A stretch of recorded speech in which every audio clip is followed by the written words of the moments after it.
Actually, hindi lang po mga gulay ang tanim namin dito tsaka mga alaga. Meron din po kaming mga alagang, ayan, mga manok, mga bibe. Ayun, mga bibe over there.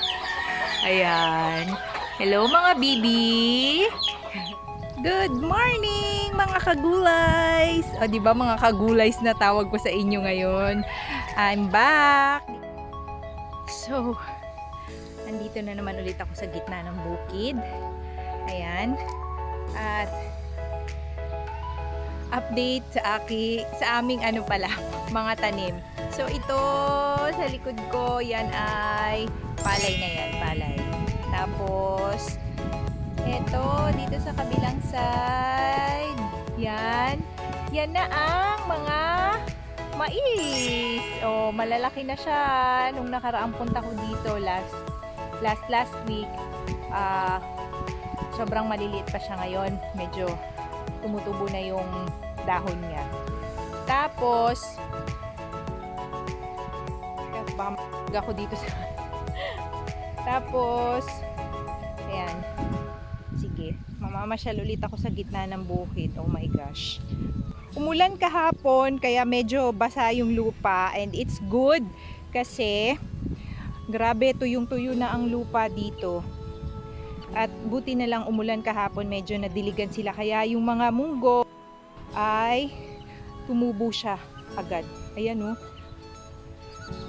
Oh, medyo malalaki na rin yung mga munggo. Ayan na siya. Ayan. Okay. Tapos ito, naararo na, natanggal na yung mga kamatis. So, tinanggal na yung mga kamatis dyan kasi wala na, tapos na silang mamunga. Pagtataniman naman ulit daw nila to ng ano ilalagay nila dito, sitaw yata.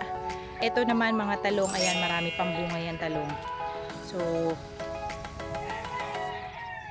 pipino, ito sitaw. Itong sitaw kasi pag namatay na yan, ililipat nila yan doon naman sa kabila, panibagong tanim. Tapos yung mga kamatis, dito naman itatanim ulit panibago sa lugar na to. Okay. So, ang sili, grabe talaga siya mamunga. Ayan o. Ay, grabe. Ang dami niyong bunga sili. Nakakatuwa talaga kayo. Ayan o. Ang dami pa niya.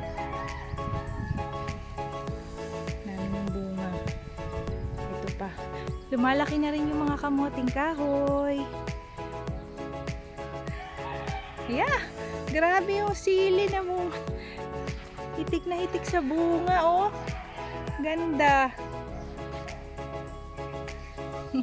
Box office talaga tong sili na to. Ayun pa.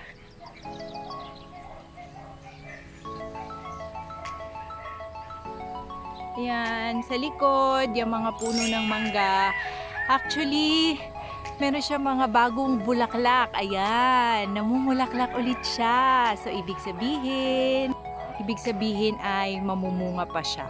So, may aasahan pa akong mga mangga. Ayan, ilang puno po yan ng mangga dyan sa loob na yan. Hindi lang ako makatawid ngayon kasi may harang na net. Hinarangan kasi ng net yan. Kasi para hindi yung mga manok hindi tumawid dito sa side na to, kasi sisirain nila yung mga pananim na gulay. Punta ako dito sa likod sa may tabing ilog. Wait lang.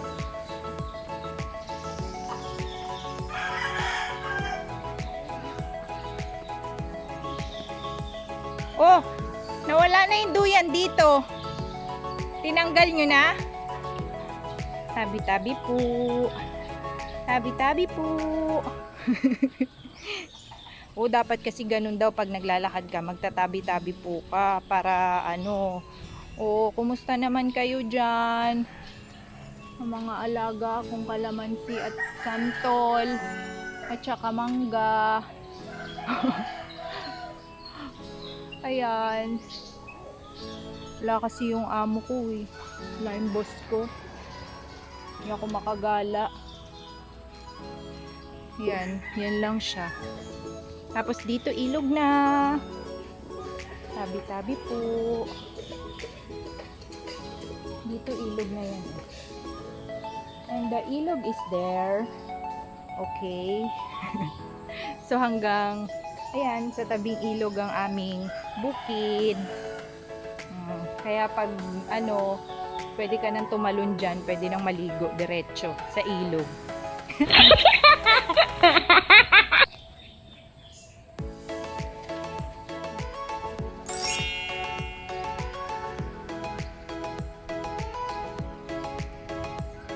Daming tao ngayon sa bukid kasi maraming nagtatanim ng pakwan.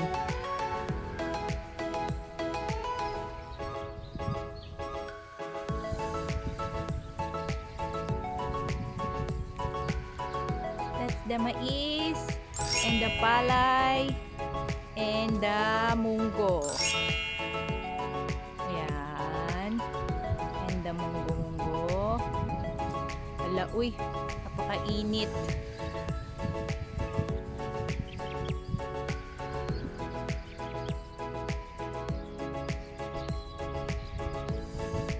So, from here, ayan, hanggang dun, puro yung papaya. Ayan, wala pa silang masyado. Ang bunga, maliliit pa. Ayan. Ayan, may mga bulaklak na sila. Ayan, may flowers na. Mamumunga na yan. Ilang puno din yan, madami din yan.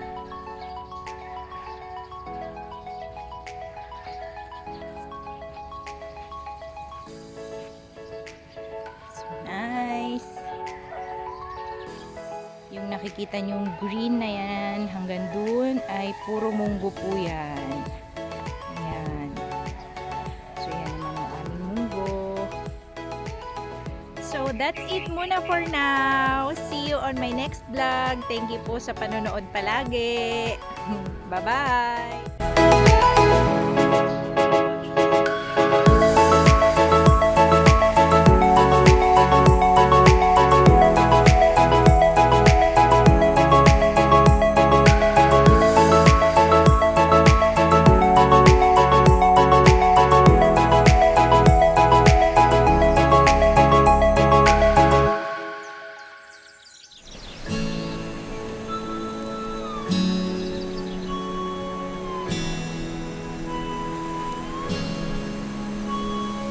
Thank you.